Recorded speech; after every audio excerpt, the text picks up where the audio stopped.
সহজ হলো নগদান বই যাবতীয় নগদ প্রাপ্তি ডেবিট দিকে লিখতে হয় যাবতীয় নগদ প্রাপ্তি ডেবিট দিকে লিখতে হয় নগদ প্রদান করা হলে ক্রেডিট দিকে লিখতে হয় নগদান বই সহজ হলো নগদান বই প্রারম্ভিক হাতে নগদ ডেবিট দিকে লিখতে হয়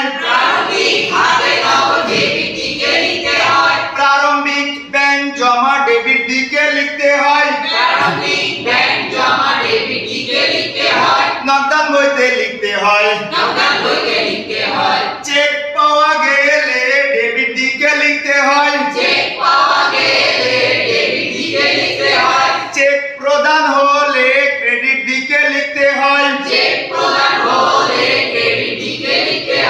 নগদান বই 3 ঘরা নগদান বইতে 14 কলাম থাকে